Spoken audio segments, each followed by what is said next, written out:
সাকিব আল হাসানের জাতীয় দলে ফেরার আলোচনা গত কয়েক সপ্তাহ ধরেই চলছে। নতুন সরকার গঠনের দ্বারপ্রান্তে এই আলোচনা আরও জোরালো। নতুন করে ক্রিকেট অঙ্গনে সাকিবের নামটা যখন আবারও খুব করে প্রাসঙ্গিক, তখন মুখ খুললেন সাকিব নিজেই।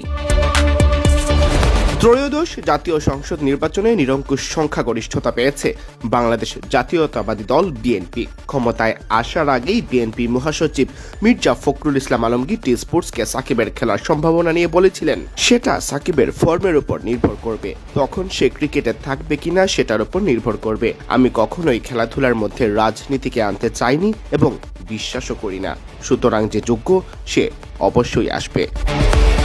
বিএনপি যখন সরকার গঠনের দ্বারপ্রান্তে, তখন এই বক্তব্য নতুন করে সামনে এসেছে। তাহলে কি সাকিবকে খেলানো হবে জাতীয় দলে? অন্যদিকে কয়েক সপ্তাহ ধরে বিসিবিও সাকিবকে জাতীয় দলে ফেরানোর চেষ্টা চালিয়ে যাচ্ছে।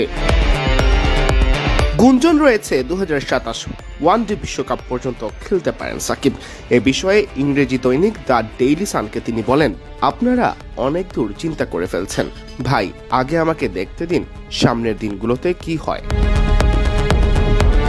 সাকিবের ঘনিষ্ঠ সূত্র অবশ্য দ্য ডেইলি সানকে জানিয়েছে 2027 ওয়ানডে বিশ্বকাপ খেলার ভাবনা নিয়েই ফেরার চেষ্টায় আছেন তিনি।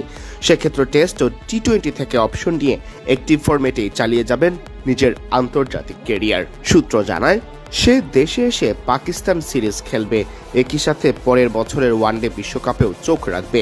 এটাই ছিল ওর আসল পরিকল্পনা, ফিরে আসা, টেস্ট ও টি-20 থেকে অপশন নেওয়া এবং এরপর আন্তর্জাতিক ক্রিকেটের ইতি টানা 2027 ওয়ানডে বিশ্বকাপে। সব মিলিয়ে আশা করা যেতেই পারে সাবেক এই অধিনায়ককে আবারও লাল সবুজের জার্সিতে দেখতে হয়তো খুব বেশি অপেক্ষা করা লাগবে না। সিয়াম চৌধুরী, বিডি ক্রিক টাইম।